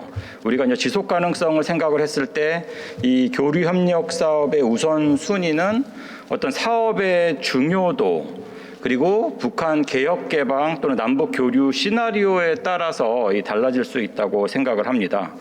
여기서 이제 사업의 중요도 같은 경우에는 어떤 이제 사업의 파급 효과가 될 수 있겠는데 어떤 경제적 효과라든가 북측 입장에서 봤을 때 어떤 안보 효과라든가 이런 것도 포함이 될 수 있겠고요. 지금까지 보면 이제 그 많은 문화 교류 사업들이 좀 진행이 되어 왔었고, 이런 사업들이 뭐 지자체라든가 중앙정부 차원에서 많이 제안이 되고 있는데, 개성공단 사례에서와 같이 우리가 봤듯이 어떤 이런 산업 측면의 협력지구 개발 이런 것들은 리스크가 참 크지요. 그래서 이제 단기적인 어떤 사회문화 교류 사업이 좀 현실적일 수밖에 없는데 이럴 경우에 북한이 과연 이런 단발성 문화 교류 사업을 선호하겠나 이런 건 좀 생각을 해볼 필요가 있고요. 근데 그럼에도 불구하고 이제 최근에 보면은 이런 문화 산업이 제조업보다 꽤 부가가치가 높은 경우가 꽤 많습니다. 이제 많이 좀 상황이 달라졌는데 뭐 예를 들면 남북 공동 K-팝이라든가 이런 것들을 기획하면 제가 볼 때는 세계적으로도 되게 큰 부가가치를 누릴 수 있는 이런 산업일 수 있는데 뭐 이 경우에 뭐 우리는 경제 효과가 꽤 높게 나타날 수 있겠지만 북측 입장에서 봤을 때 과연 이런 남한과의 이런 예술 특히 이제 대중 예술 문화가 주민에게 이렇게 오픈되는 거에 대해서 과연 수용할 가능성이 있는지 이런 것들은 우리가 좀 다시 생각을 해볼 필요가 있습니다. 현재 상황에서 이거는 결국에는 이제 북한의 그런 개혁 개방이라든가 남북 교류 정도 시나리오 이런 게 되게 중요하다고 생각할 수가 있겠습니다. 그래서 이제 우리가 이제 우선 사업을 이제 선정한다면 이은혁 박사님께서 이제 제안하신 어떻게 보면 단계별 접근으로 봤을 때 우선 단계에서는 이제 남측 접경 지역에서 좀 우선 추진하는 그런 사업들을 생각을 해볼 수가 있겠는데 이럴 경우에 어떤 이제 균형 발전 차원에서 남측 접경 지역의 지역 발전 효과가 높은 사업들, 이런 사업들을 좀 우선적으로 우리가 고려할 수 있지 않을까 이런 생각이 들고요. 이 경우에 이제 북측의 호응이 미진하다 하더라도 또는 이제 향후에 남북 협력으로 확대가 되지 않다 하더라도 지역 정책 사업으로서 어떤 의의가 있기 때문에 이런 것들을 좀 우선적으로 고려할 필요가 있을 것 같고 직접적으로 관련이 있는 지자체들 여기 뭐 이석범 부사장님도 오셨지만은 그런 지자체들의 관심이 되게 높을 수 있기 때문에 어떤 중앙 정부와 지방 정부가 같이 참여해서 협력할 수 있는 이런 흐름에도 되게 용이할 것으로 생각이 됩니다. 그리고 두 번째로는 이제 박사님께서 제안하신 남북 교류 협력 사업들이 어떻게 보면은 이 남한 입장에서 보면은 나쁠 게 별로 없는 것 같아요. 다 추진하면은 좋을 것 같고, 되게 다양한 분야의 사업들이기 때문에 어떤 특정 사업을 우리가 좀 우선적으로 한다는 거는 좀 무리가 있을 것 같고, 그래서 이런 제한된 협력 사업들에 대해서 지금부터는 좀 그런 추진 전략을 좀 디테일하게 마련하고 거기서 이제 북한에서 호응하는 사업들을 우리가 좀 선별적으로 진행하는 것도 좀 현실적인 방법일 수 있다 이런 생각이 들고요. 현재와 같은 그런 대북 제재 하에서도 어떤 자연재해라든가 기후변화 대응 사업들 제안하신 이런 것들은 이제 남북한 관심에도 부합하고 이제 명분도 있을 것 같고 또 이제 보건 방역 분야도 이제 바람직할 것 같은데 사실 이제 북한 측에서 이런 거에 대한 그런 큰 호응은 없는 것 같습니다. 그리고 이제 두 번째로 오늘 우리 세션의 이제 주제인 거점화 전략에 대해서 좀 말씀을 드리면 먼저 우리가 구체적인 어떤 남북 교류 협력 사업을 논의하기에 앞서서 좀 큰 그림을 보여줄 수 있는 이 접경 지역에 대한 비전과 좀 구상이 좀 선행될 필요가 있지 않나 이런 생각이 좀 들고요. 여기서 이제 남북 교류 협력의 궁극적인 목적은 남북한의 공동 번영 그리고 이를 위해서는 북한의 적극적인 개혁 개방이 좀 전제가 될 필요가 있다. 왜냐하면 이제 현재와 같은 교착 상태가 이제 향후에도 반복이 된다면 그런 개성공단 사례에서와 같이 어떤 일회성 또는 이제 단기적인 효과에 국한될 수밖에 없고 그렇게 되면 이제 국민적 공감대도 좀 어려울 수 있기 때문에 이런 남북한 상생 발전 차원에서 우리가 한반도 신경제 지도가 이제 실현됐을 때 이 남북한 전체 국토의 공간 변화 그리고 이제 파급 효과 또 실행 및 추진 전략 이런 것들이 좀 디테일하게 제시되고 이 틀 안에서 오늘 우리가 논의하는 그런 접경 지역의 역할이랑 활용 방안이 좀 제시될 필요가 있을 것 같습니다. 그래서 이 접경 지역, 특히 이 DMZ를 우리가 어떻게 활용을 할 것인가, 이런 좀 큰 그림이 있어야 될 것 같고요. 우리가 적극적으로 활용할 것인가, 보존할 것인가.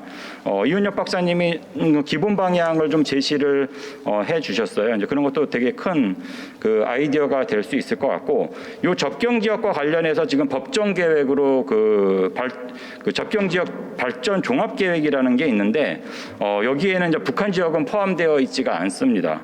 그리고 이제 낙후된 그 접경 지역 지역 개발에 이제 초점이 맞춰져 있고, 또 2030년이라는 그런 특정 시점이 목표 년도로 제시되어 있고, 그래서 지금의 이 발전 종합 계획으로는 우리가 오늘 논의하고 있는 이런 구상들이 좀 포함되기에는 좀 무리가 있기 때문에 요 남북한 영역을 포함하고 요 DMZ 내부랑 외부 지역, 그 다음에 이제 서해권, 동부권 이런 권역별 이런 것들을 다 포함할 수 있는 좀 전체적인 구상이 좀 필요할 것 같고요. 지금 중앙 정부랑 지자체 차원에서 요 접경 지역에 많은 특구들이 지금 제안이 되고 있는데, 이런 전체적인 좀 그림을 그릴 수 있는, 그리고 각각의 그런 특구의 역할이랑 기능들을 좀 조율할 수 있는 이런 구상이 좀 필요할 것 같고요. 특히 이 서부권 DMZ 같은 경우는 이 북한이 개혁 개방이 됐을 때 가장 큰 변화를 가져올 수 있는 이 서울평양 메가리전 축상에 있습니다. 그래서 이 메가리전의 배후 지역이면서 요 남북한의 관문, 그리고 요 메가리전에서 가장 큰 코어인 요 수도권 인접 지역이기 때문에 이런 그 한반도 메가리전이 형성됐을 때는 엄청난 그 변화와 압력이 이 지역에 일어날 것으로 예상이 되고, 지금 있는 그 폭원 4m의 그 DMZ랑 요 민통선까지 포함했을 때 그 거대한 그 공간이 실제로 우리가 이제 세계 메가리전에서 찾아볼 수 없는 되게 그 환경의 보고임에도 불구하고 사실은 이 메가리전이 형성됐을 때 엄청난 그 공간적 분절로 그런 제약사항으로도 좀 그 작용할 수 있기 때문에 이런 남북한이 어떤 KTX라든가 GTX 이런 고속철도, 고속도로 이런 것들과 그 이런 해운 네트워크 이런 것들이 형성됐을 때 이 DMZ랑 접경 지역은 우리가 지금 상상하고 있는 것과는 되게 다른 방향으로 흘러갈 가능성이 높고, 그리고 그 박사님이 제안해 주신 그 보존 지역과 이용 관리 지역 여기서도 마찬가지로 이 DMZ 내 모든 지역이 생태적으로 그 민감한 지역은 아니기 때문에 이용 관리 지역 중에서 우리가 그 한반도 메가리전의 코리도 상에 있는 지역들은 좀 적극적으로 활용 방안을 좀 모색할 필요가 있을 것 같습니다. 특히 이제 친환경 기술을 통해서 이 DMZ 내에서도 충분하게 우리가 친환경적인 특구랑 협력지구 개발 및 조성이 가능하기 때문에 그런 것들도 이제 앞으로는 좀 적극적으로 좀 고민을 해볼 필요가 있을 것 같고요. 그리고 이제 젤리거 박사님이 이제 보여주신 나선지구 같은 경우에는 예전에 그 계획보다는 좀 그 현재 이 좀 부진한 것 같아요. 근데 이런 그 해외 기업의 어떤 그 투자를 유인할 수 있는 것이 현재 이 뭐 대북 제재라든가 코로나라든가 이런 영향도 있겠지만은 궁극적으로는 이런 규모의 경제가 이 나선지구라든가 그 주변에 좀 형성이 안 되어 있기 때문이지 않을까 이런 생각이 들고, 평양 대도시권 외에 북한에는 그런 해외 투자를 이끌 수 있는 거점 도시가 부재하기 때문에 만약에 이런 북한이 개혁 개방을 한다 하더라도 이런 상황이 단기적으로는 좀 바뀌지 않을 것 같습니다. 이거는 결국에는 이제 이 개혁 개방을 하더라도 서울 평양 메가리전 요쪽에 이제 투자가 집중될 가능성이 되게 높을 것으로 이제 보여지는데, 단 여기서 나중에 이제 서울이랑 원산, 나선, 러시아, 유럽으로 연결되는 이런 물류 자원 철도 네트워크가 이제 구축될 경우에는 요 나선 지구도 지금과는 매우 다른 그런 중국이랑 러시아 외에도 이제 다른 그 국가들로부터 어떤 투자를 그 유치할 수 있는 그런 투자 환경처가 될 수 있을 것으로 좀 보이고요. 마지막으로 이런 그 거점화 전략의 어떤 성공은 우리가 그런 지구내 특성보다는 좀 이 시야를 넓혀서 주변 지역이랑 주변 도시 그리고 거시공간 차원에서의 어떤 그런 네트워크, 교통 네트워크와 같은 그런 기반 시설을 포함해서 좀 종합적인 그런 스페셜 플래닝 차원에서 좀 접근할 필요가 있을 것으로 보입니다. 이상입니다. 예, 감사합니다. 예, 딱 시간을 지켜주셨습니다. 그럼에도 불구하고 두 분의 발제에 대해서 아주 포괄적이고 그 흥미로운 포인트들을 많이 짚어주셨습니다. 특히 이제 이은엽 박사님 쪽에 대해서는 이제 우선순위 부분들을 정하기 위한 뭐 기준 그리고 단계 설정 부분들에서 특히 이제 그 파급 효과 부분들을 많이 강조를 해주시는 게 인상적이었고요. 그리고 뭐 거점화 전략 개발에 있어서 이제 비전과 그 구상의 그런 뭐 필요성들, 제 개인적으로는 좀 인상 깊었던 것이 이제 뭐 낮은 선봉이 이때까지 이제 잘 그 진척되지 않았던 원인으로서 규모의 경제를 실현하기 어려웠던 구조들을 짚어주셨는데 이 부분에 대해서도 좀 생각해볼 부분이 좀 있는 것 같습니다. 그리고 또 하나 이제 DMZ 개발에서도 이제 그 서울 평양 메가리전과 연계되는 부분들에 대해서는 좀 더 적극적으로 임할 필요가 있다는 뭐 그런 인상 깊은 말씀도 주셨습니다. 예, 다음에는 통일연구원의 신종호 박사님 부탁드립니다. 네, 안녕하십니까. 통일연구원 신종호입니다. 두 분 발표 잘 들었고요. 좀 토론도 잘 들었습니다. 제가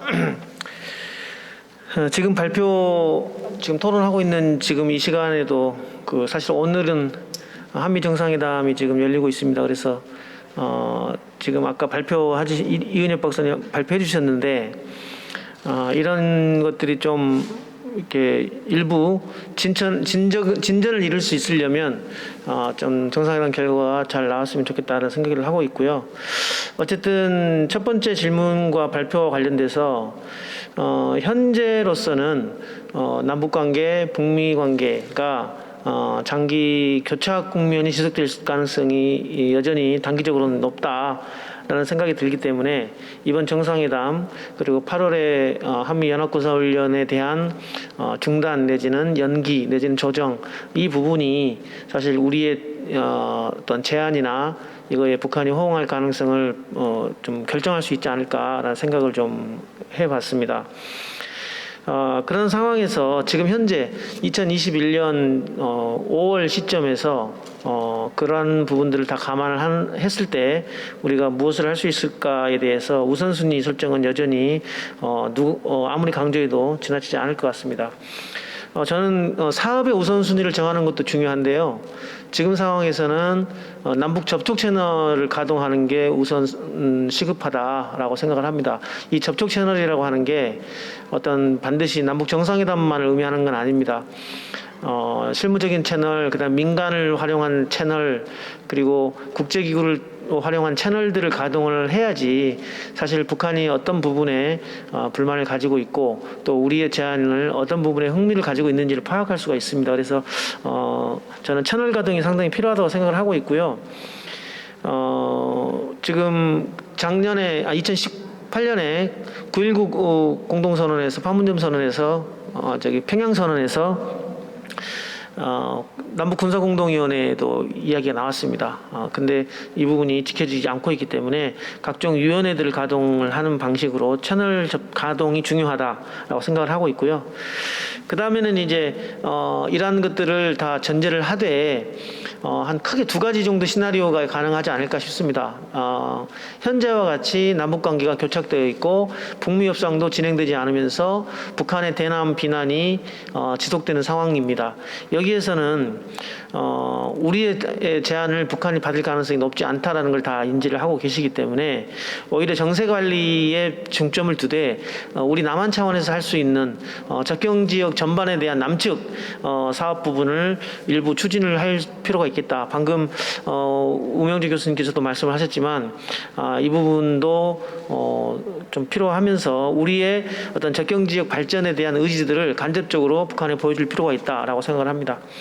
두 번째 시나리오는 이제 우리가 일부 희망하는 북미 관계가 진전이 되면서 한국이 어쨌든 한반도 문제, 남북 관계에서의 주도권 내지는 주도적 역할을 인정받는 거죠. 그러니까 이번에 한미 정상회담에서도 저는 이런 부분들이 좀 성명을 통해서 공동 기자회견을 통해서 좀 드러나줬으면 좋겠다라는 생각을 하고 있습니다.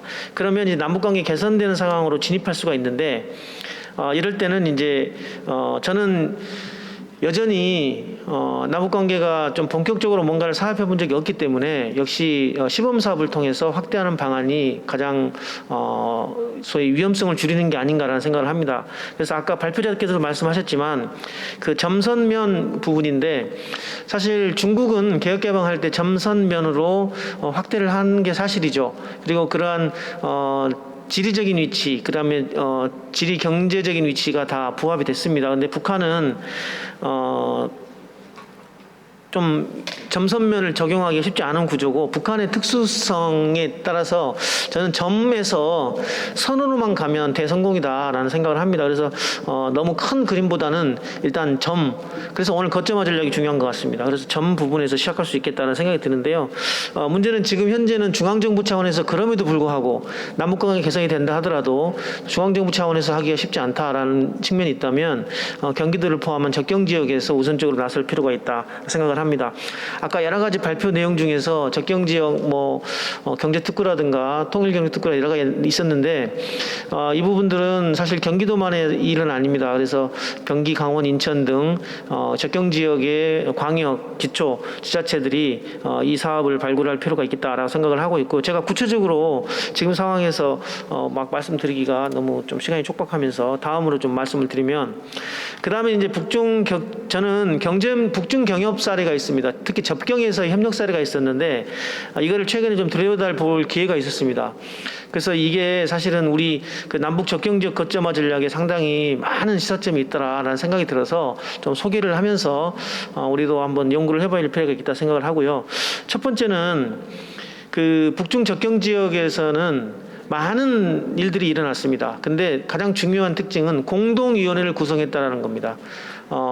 물론 공동위원회를 구성하지 않는 사례도 있었지만 북중 간의 어떤 특수한 상황을 반영을 해서 공동위원회를 구성을 해서 사실 접경 협력을 하다 보면 과거에 문화대혁명 시절이나 개혁개방 시기나 북중 간에 계속 좋았던 시기만 있었던 건 아닙니다. 그러다 보니까 이 문제가 발생을 했는데 그 문제가 발생했을 때 이 위원회에서 해결하는 방식을 취했습니다. 이미 대통령께서 2018년, 19년에 남북 접경위원회 구성을 제안을 했기 때문에 저는 이 북중 간에 나타난 접경위원회를 좀 연구하고 좀 대북 제안에 넣을 필요가 있겠다라는 생각이 들고요. 그 중에 첫 번째가 남북 접경위원회를 만들게 되면 어쨌든 그거를 적용하는 기본법이 있어야 됩니다. 근데 현재는 없죠. 남북관계 기본법에는 이런 내용이 거의 없다고 보면 되고요. 그래서 접경협력과 관련된 기본법도 무엇으로 할 것인지가 논의가 돼야 됩니다.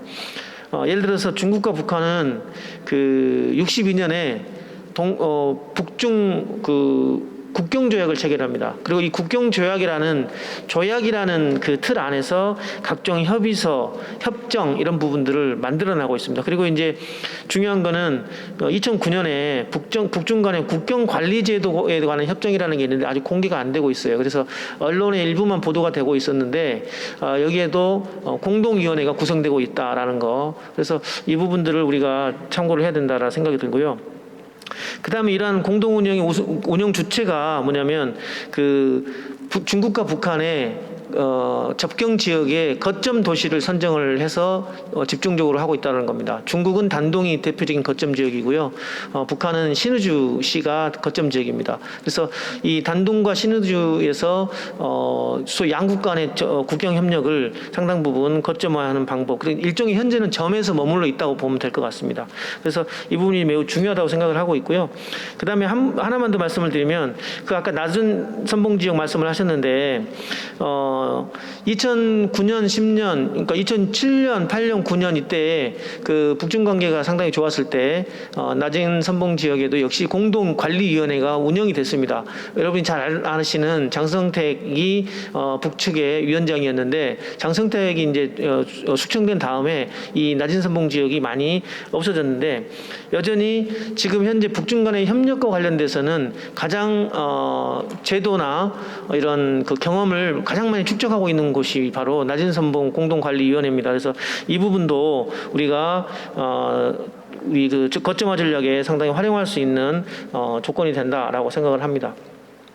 그 마지막으로 하나만 말씀을 드리면 지금 우리가 북중 관계 관련돼서 작년에 코로나 상황이 있었잖아요. 코로나 상황이 있었는데 1월 달에 북중 간에 국경이 통제가 됐습니다. 봉쇄가 됐죠.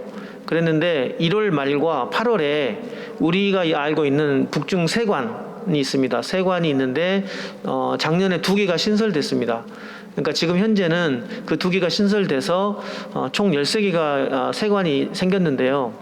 작년에 코로나 상황에서도 이 2개가 생겼다고 하는 거는 2019년에 시진핑 국가주석이 북한을 방문했을 때 북중 간의 협력에 대한 상당 부분 진전이 있었을 것이라고 충분히 유추할 수 있을 것 같고, 최근에 단동에서 열차를 시범 운행하는 것들이 지금 포착이 됐습니다. 그래서 저는 북중 간에 그러면 중국의 입장에서 대북 제재를 뚫고 대북 제재를 무시하고 북한을 지원하고 협력할 수 있는가 쉽지 않다고 봅니다. 현재 미국과의 관계, 국제적인 측면에서 보면. 그렇다면 제재와 상관없는 거나 제재를 회피할 수 있는 부분들인데 저는 대표적으로 관광협력인 것 같습니다. 현재 구조에서. 그래서 지금 코로나 상황이 가장 큰 변수로 이제 들어서는데 북중 간의 협력은 기본적으로 관광협력 중심으로 이루어질 가능성이 있고요. 그 다음에 2019년, 그러니까 작년에 코로나가 터지기 전에 2019년 12월에 윤영성하고 신의주시가 보건의료협력 관련된 MOU를 맺었습니다. 이미 북중 간의 접경 지역에서 일어나고 있기 때문에 보건의료협력 부분은 아마 북중 협력의 중요한 또 협력 사업 아이템이 될 가능성이 있다. 그렇다면 우리는 북중 간의 이런 이 관광 사업이나 보건의료 협력을 그냥 남북 관계가 교착됐다고 해서 좀 손 놓고 있는 게 아니라 남북중 협력이라든가 국제 기구를 통한 그 우회적인 지원이라든가 여러 가지를 고려할 수 있을 거라고 생각합니다. 아까 젤리거 박사님께서도 말씀을 하셨는데 남북중 협력, 남북중러 협력 사업은 사실 지금 제재 국면, 그다음에 제재가 일부 진전 내지는 해소되는 단계에서 충분히 고려할 수 있는 부분들이 상당히 많이 있기 때문에 이 부분을 좀 고려를 해서 좀 현재 어떤 그 교착 국면을 돌파할 수 있는 역할을 경기도 내지는 지방정부 차원에서 좀 할 수 있으면 좋겠다라고 생각을 합니다. 이상 마치겠습니다. 예, 감사합니다. 신종호 박사님께서도 이제 많은 중요한 포인트들을 이제 짚어주신 것 같습니다. 특히 이제 교류협력 사업의 우선순위보다도 당장은 필요한 것이 이제 남북한 접촉면을 늘리는 것이고, 그에 따라서 이제 공동위원회의 가동의 중요성을 말씀해 주셨고요. 그리고 이제 북중 간 접경지대를 둘러싼 교류협력의 경험들이 이제 남북한에 많은 시사점을 줄 수 있고, 그런 거 예를 들어서 이제 공동위원회 같은 부분들입니다. 사실 돌이켜 보면은 이제 개성 같은 경우도 그렇게 되는데, 개성단 내에서 이제 남북한 간에 사실은 공동으로 운영되는 그런 의사결정 기구라는 건 없었는데, 그러니까 나선이라든지 황금평 같은 데서 움직임이 있었던 남북한 북중 간의 공동 운영하는 체계들, 그러니까 일종의 공동 의사결정의 제도화 부분들이죠. 근데 그런 것들을 교훈 삼아 이제 남북에도 한번 적응해 보려고 했던 그런 것을 비롯해서 이제 많은 시사점들을 도출하는 것이 중요할 것 같습니다. 예. 그 다음에는 이제 우리 김포 부시장님 부탁드리겠습니다. 예, 안녕하십니까. 김포시 부시장 이석범입니다.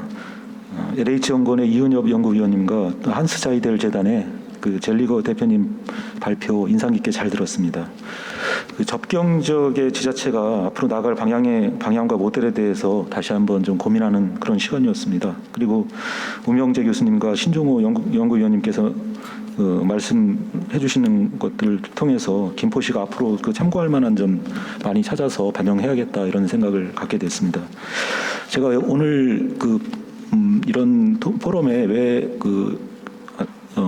초청이 되었을까 이렇게 생각을 하다 보니 거대 큰 전략이라든가 이런 부분들에 대해서는 우리 중앙의 여러 연구위원님들이라든가 이 자리에 참석하신 교수님들이 그런 부분들을 아마 보여주시려고 이렇게 하는데, 이제 저 같은 경우의 역할은 접경 지역 그 지자체, 특히 김포시가 어떤 현장에서 어떻게 느끼고 있는지 그런 현실과 이런 부분의 기대, 그리고 앞으로의 우리 김포시라든가 이 교류 협력 계획에 대해서 한번 말씀을 드리는 것이 좀 본 토론에도 도움이 되지 않을까 이렇게 싶어서 말씀을 드리겠습니다.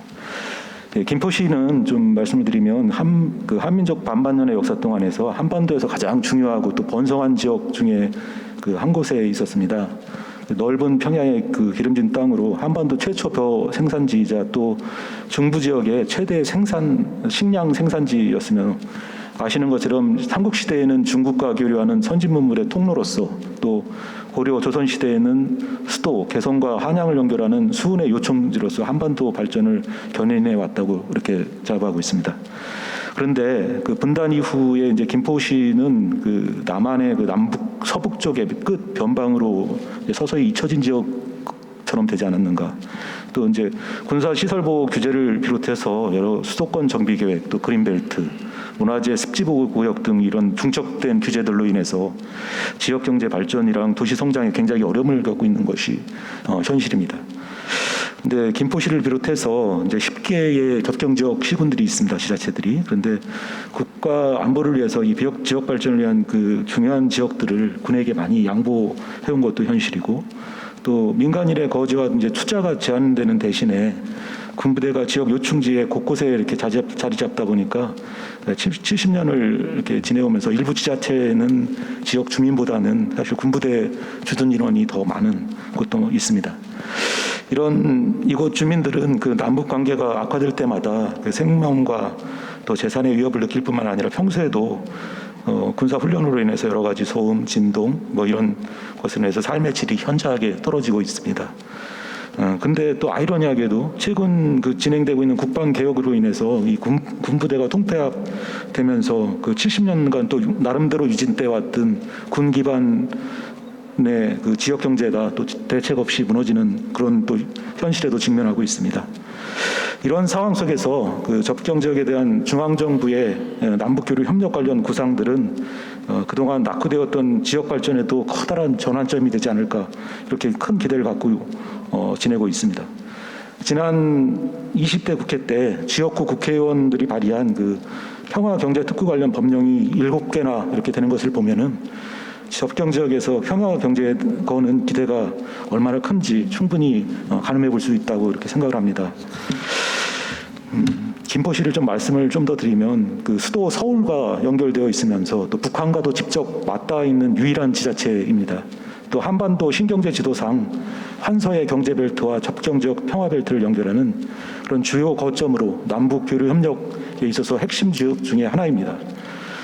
또한 한반도 육상 지역이 군사 분계선으로 북측과 분단되어 있는 것과는 다르게 김포 지역은 한강 하구 공동 이용 수역을 통해서 북한과 연결이 되어 있습니다. 한강 하구는 과거에는 조강이라고 불렸습니다. 근데 이제 육상의 DMZ와 함께 정전 협정상에 남북의 경계를 규정하는 접경 지역으로 그 인진강 만우리에서 강화도 말도에 이르는 약 70km의 그 물길을 지칭하는 남북 민간 선박의 자유로운 항행이 보장되는 그런 지역입니다. 한강하구 공동 이용 수역은 남북 간 한쪽에 속한 것이 아니라 공동의 공간으로 남북 협력의 상징성이 높습니다. 개성공단 또 금강산 관광사업이 대부분 북측 지역을 통해서 이루어졌다면 한강하구 공동이용 수역은 남북 공동의 공간이므로 남북 교류 협력의 시작점으로 적합한 장소가 아니냐 이렇게 판단하고 있습니다. 이외에도 그 김포 같은 경우는 이제 도농 통합 복합도시이다 보니 그 전통적인 쌀 재배지에 축적된 농업 기술이 있고 또 4차 산업을 대비한 첨단 산업단지가 조성될 그런 예정으로 농축수산 협력과 또 산업기술 협력이 모두 가능한 평화경제에 최적화된 지역이다 이렇게 생각하고 있습니다. 김포시는 한강 하구를 통해 북측과 접해 있다는 점에서 아까 그 젤리거 대표님께서 발표해 주신 것 압록강이라든가 두만강을 통해서 국경을 마주하고 있는 신의주 단둥 또는 나선지구 훈춘 지역에 이 참고할 점이 많다 이렇게 판단하고 있습니다. 이러한 사례를 통해서 김포시는 한강 하구가 평화적 교류 협력의 거점이 되도록 다양한 남북 교류 협력 방안을 고민해 왔습니다. 앞에서 이은엽 박사님께서 설명해 주신 교류 협력 사업과 관련해서 김포시에서 계획하고 있는 사업들을 조금 세 분야로 나눠서 좀 설명을 한번 드려보겠습니다. 말씀을 드리겠습니다. 먼저 문화관광, 생태관광, 평화경제 협력 사업 이렇게 말씀을 드릴 건데요. 먼저 문화관광 협력 사업으로 한강하구 물길 열기와 조강생활문화권의 복원 사업이 추진되고 있습니다. 한강하구는 말씀드린 것처럼 과거 수운의 요충지로서 배 왕래가 활발했던 곳이었지만 분단 이후에 강으로서의 정체성을 잃어버린 채 닫힌 공간이 되었습니다. 정전협정에는 민간 선박의 항행을 허용하고 항행에 대한 방침도 자세히 규정되어 있음에도 불구하고 우발적인 사고를 우려하여 현재는 선박의 항행이 금지되고 있습니다. 그리고 김포시는 그럼에도 한강하구의 물길을 열기 위해서 매년 중립수역을 향한 평화의 항행을 추진하고 있습니다. 강의 물길이 열릴 때 그래서 강은 분단의 상징을 벗고 또 연결, 회복, 상생의 상징이 될 수 있다고 생각합니다. 한강하구를 통한 남북교류 협력의 첫걸음을 위해서 한강하구의 물길은 좀 조속히 반드시 회복되어야 되지 않나 이렇게 생각합니다. 그리고 한강하구의 포구마을을 복원해서 조강 생활문화권을 회복했으면 하는 것이 저희 바람입니다. 세계 4대 문명이 강을 끼고 발전하듯이 강은 단순히 물만 흐르는 것이 아니라 사람과 문화와 역사가 함께 공존하는 곳입니다. 김포는 지명에서 알 수 있는 것처럼 과거 한강의 물길을 따라서 포구가 번성했던 지역으로 9.19 평양 공동선언에서 약속한 것처럼 한강하구의 공동이용 수역의 물길이 열리게 된다면 수로를 따라서 백길이 열리고 사람과 문화의 교류가 될 것입니다. 좀 옛날 얘기를 해보면요, 옛 고전의 김시습의 금오신화가 있습니다. 거기에 용궁부연록이라는 곳이 그런 기록이 있는데 거기에 내용이 개성에 사는 서생이 용궁에 초대돼서 한강의 조강신, 임진강의 낙하신, 예성강의 병난신과 이렇게 함께 어울려서 노는 이야기가 나옵니다. 이처럼 분단 이전 조강 지역 사람들은 남북 경계 없이 한강 하구를 중심으로 해서 조강 생활 문화권을 이루면서 살아왔습니다.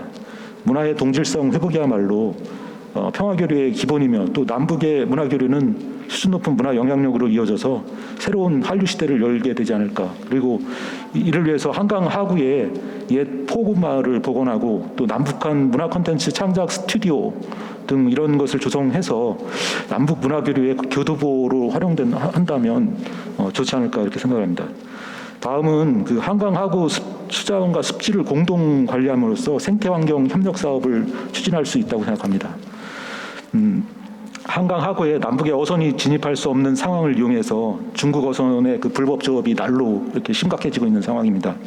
민간 선박의 항행이 허용되고 있는 한강 하구에서 남북 상호 간의 신뢰로 안전만 지켜진다면 중국 어선의 불법 조업 차단하고 또 한강 하구 어족 자원에 대한 공동 관리가 가능하다. 또 홍수 예방을 위한 치수 관리와 안전한 선박 항행을 위한 수로 관리 이런 것들이 남북이 협력해서 한강 하구를 공동 관리함으로 한다면은 상호 발전적인 방향으로 한강 하구를 활용할 수 있다고 이렇게 생각을 합니다. 뿐만 아니라 이 한강 하구는 서해에서 유일하게 하구 뚜기 없이 담수와 해수가 만나는 기수역 열린 하천으로 생물 다양성이 뛰어나고 또 70년간 사람의 인적이 닿지 않는 생태계 보존 상태가 아주 양호하다 이렇게 알려져 있습니다. 동북아에 서식하는 철새들의 주요 이동 경로로 매년 수많은 철새들이 찾아오고 또 특히 게리는 스완구스라고 하는데요. 북측 람사르 지역에 지정된 문덕지구에서 많은 수가 관찰되고 있고 또 남북 생태계 유사성과 공동 연구의 필요성이 절실하다는 것을 알려주고 있습니다. 이러한 생태적 가치가 뛰어난 한강 하구를 남북이 함께 람사르 습지로 등록해서 평화적으로 관리하는 방안을 모색할 필요가 있다.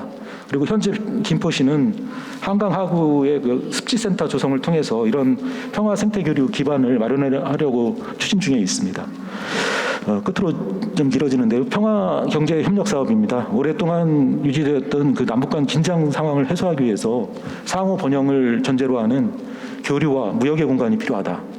사람과 교류, 사람 간 교류, 또 물자의 교역을 통해서 신뢰를 회복하는 것이 자연스럽게 평화에 이르는 길이라고 이렇게 생각합니다. 이를 위해서는 한강 하구에 남북이 공동으로 운영하는 그 평화 시장을 이렇게 하면 어떻겠느냐 이런 제안을 드리고 싶습니다. 또한 그 북한 개성의 인삼 재배 기술과 또 남측의 인삼 가공 유통 기술을 접목하는 사업이라든가 아니면 한강하고 어족 자원을 확보하기 위한 남북 공동 수산 종묘 배양장 설립 이런 것들이 좋은 사례가 될 수도 있지 않을까 이렇게 생각을 합니다. 이처럼 이제 물리적인 평화 시장을 위한 공간을 마련하고 또 남북 공동어로 공동 수산물 시장 남북 농축산품 유통센터 이런 것들을 조성해서 남북한 주민이 함께 생산, 소비하고 사람과 사람으로서 만나는 장소를 만들었으면 하는 것이 김포의 뜻입니다. 또한 그 개성공단을 김포시로 좀 확장해서 김포 개풍 간의 IT, 바이오, 에너지, 스마트 농업 등 첨단 녹색 산업을 중심으로 협력하고 또 남북 교류의 전진기지 역할을 수행했으면 합니다. 이를 위해서 저희는 2020년 4월에 용역을 통해서 약 200만 평의 특구 조성 계획을 이미 수립하고 이 평화 특구가 경제 특구가 된다면 그 서해 경제 공동 특구 구상에서 제시하는 유치업 업종들을 반영해서 이미 저희는 준비해 놓고 있다는 말씀을 드리고 싶습니다. 끝으로 그간 그 남북 경력 협력 사업은 그 경의선 동해선을 중심으로 이렇게 집중이 되어 왔으며 이후 연계되는 사업들을 봐도 그 사업과 또 후속 연구들도 여기에서 크게 벗어나지 않는 거 아니냐라는 느낌이 있습니다. 그러다가 뭐 아시는 것처럼 개성공단이나 금강산 관광이 난관에 봉착해서 전체적인 남북 협력의 활로가 지금 막혀버린 그런 상황입니다.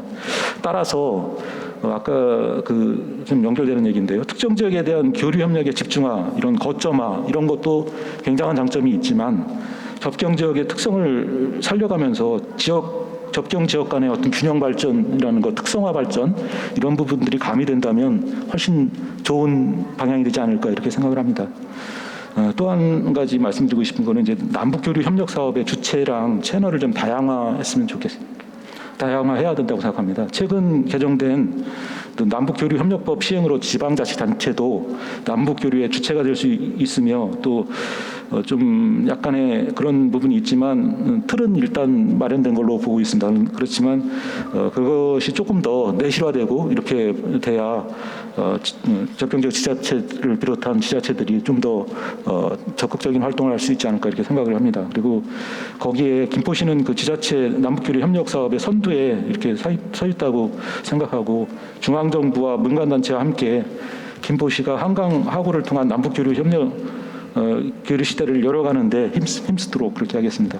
짧은 시간에 두서없이 김포시 입장을 많이 말씀드린 것 같습니다. 경청해 주셔서 감사합니다.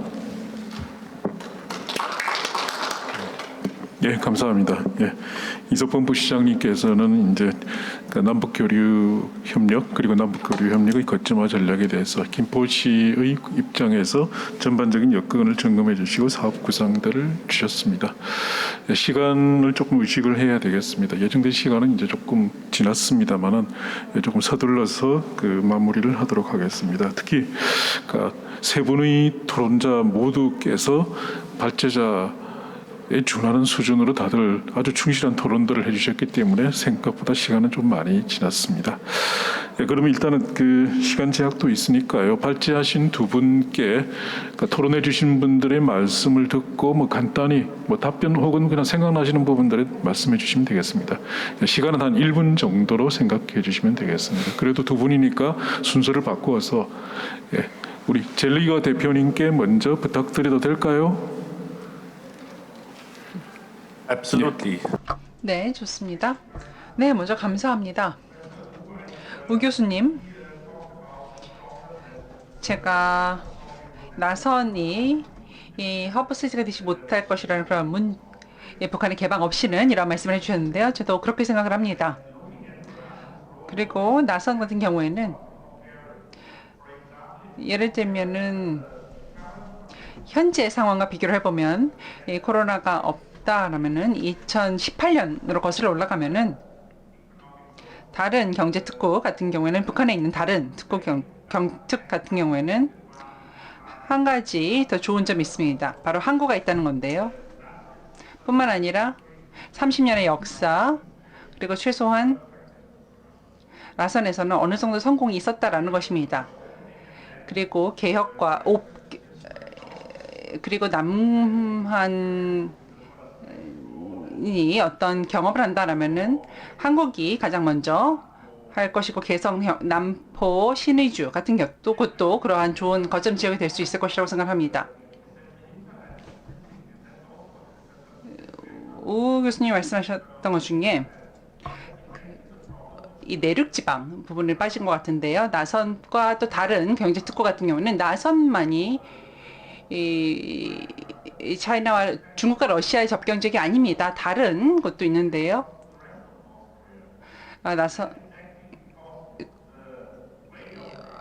나선으로 가는 길이 예를 들면은 중국으로는 다른 그러한 경제 특구로 가는 것과 굉장히 다르다라는 것입니다. 예를 들면은 나선 같은 경우에는 굉장히 그러한 북한의 특구의 목적이 굉장히 제한적입니다. 그러나 새로운 어떤 거버넌스의 실험을 하려는 것이 아닌 것이죠. 그래서 나선에서 성공을 다른 지역으로 이러한 스피로버 이펙트를 가지려는 것입니다. 그래서 신 박사님의 말씀, 통일연구원에서의 신종호 박사님이 말씀하셨던 것처럼 중국은 이러한 자유로운 그런 노동 시작이라든지 그러한 자유화 등을 실험해보고 싶은 것입니다. 나선 지역에서 말입니다. 그리고 마지막으로 포인트는 그래서 이 부시장님께서 말씀해 주신 것을 참 듣기가 좋았는데요. 이러한 북한과 여러 가지 합동, 공동의 연구를 진행하는 것이 굉장히 중요하다고 생각합니다. 단순하게 중요한 것뿐만 아니라 이것이 가장 쉬운 그런 방법이라고 생각하는데요. 우리가 할 수 있는 것을 시작하는 것에서 이러한 공동 연구가 가장 중요하다고 생각합니다. 그래서 상황이 맞다라면은 여러 가지 조건이 맞다라면은 지금 바로 시작하는 것도 우리가 할 수 있는 것을 바로 지금 시작하는 것이 참 중요하다라고 생각합니다. 특히 이러한 생태학적인 이러한 한강 유역 같은 지역에서의 연구를 시작하는 것이 굉장히 좋고 그리고 이러한 것이 전반적인 평화와 번영에 도움이 될 것이다라고 생각합니다. 예, 감사합니다. 자, 마지막으로 네, 예, 세 분의 토론 내용을 하여튼 유심히 깊게 잘 들었습니다. 말씀하신 내용에 대해서 저도 10분 공감하고 있고요.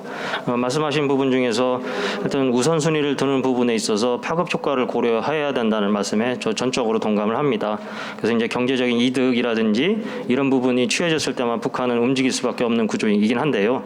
다만 이제 경제 협력이 현재 틀 속에서는 좀 어려운 부분도 있어서 우 교수님께서 말씀하신 부분처럼 작지만 적은 접촉, 사회 문화 교류부터 추진해 가는 것들도 좋은 방안이라고 생각이 듭니다. 다만 이제 북한의 같은 경우는 모기장 이론을 적용하고 있기 때문에 군인들이 하여튼 선택적으로다가 필요한 부분만 또 취사 선택하는 경향도 있고요. 또 주민 간의 어떤 직접 접촉을 또 꺼려하기 때문에 그런 부분들을 잘 고려해서 사회 문화의 새로운 모델들을 만들어가는 것들이 중요하다고 보여집니다.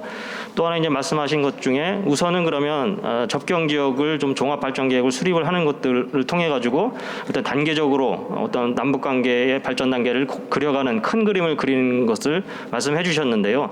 저도 이제 그 부분에서 공감을 합니다.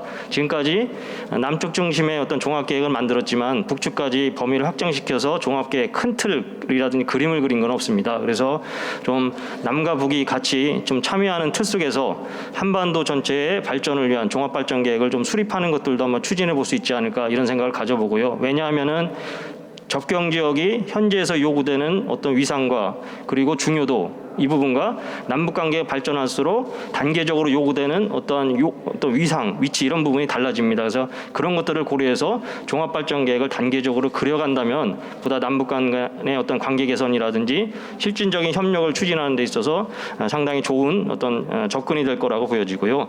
또 이제 또 말씀해 주신 것 중에 하나가 결국은 우리에게는 데이터가 없는 것도 아니고요. 또 여러 가지 구상안이 없는 것도 아닙니다. 그래서 어떤 데이터라든지 자료는 많이 만들어졌는데 결국은 북한이 어떤 것들을 호응하고 있고 관심이 어떤 것을 두고 있는지를 잘 파악하지 못하는 그런 측면이 없지 않아 있습니다. 그래서 접촉 채널을 다면화하는 부분들도 상당히 정책적으로 중요한 부분이라고 생각이 됩니다. 그래서 어렵지만은 채널을 계속해서 넓혀서 북한이 호응하고 유도하는 부분들, 원하는 것들을 잘 찾아서 같이 공동으로다가 계획과 발전안을 만들어 간다면 지금 경색된 그런 어떤 남북 간의 관계들을 새롭게 복원하고 리부팅하는데 아주 중요한 소스로다가 활용될 수 있을 거라고 보여집니다. 예, 하여튼 토론에 감사드리겠습니다. 예, 감사합니다. 예. 아까 뭐 주제 발표와 토론에도 나왔습니다만, 뭐 지금의 뭐 현 정세는 상당히 좀 엄중합니다. 남북 관계는 얼어붙어 있는 상태고, 그럼에도 불구하고 이제 우리가 미래를 준비하는 차원에서 이러한 연구와 토론을 계속적으로 쌓아 나가면서 결국 뭔가를 이제 축적해 나가는 것이 결국 미래의 좋은 날들을 앞당기는 그러한 기회라고 보고 있습니다. 자, 예, 이제 약속된 시간이 다 됐기 때문에 이제 마무리하도록 하겠습니다. 예, 오늘 좋은 발표를 해주신 두 분의 발제자님, 그리고 충실한 토론을 해주신 세 분의 토론자님, 그리고 온라인 오프라인에서 함께 자리를 해주신 모든 분들께 감사를 드립니다. 예, 마치겠습니다. 감사합니다.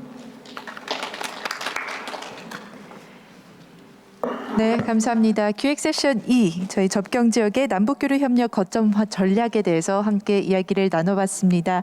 이렇게 접경 지역은 남북한 모두에 존재하는 경계 지역이다 보니까요. 남북 교류에 있어서의 거점으로 활용됐을 때 정말 이점이 많다라는 것을 확인할 수 있는 시간이었습니다. 오늘 함께해 주신 연사분들께 다시 한번 감사 인사드리면서 여기서 마치겠습니다. 지금까지 사회 신지였습니다. 감사합니다.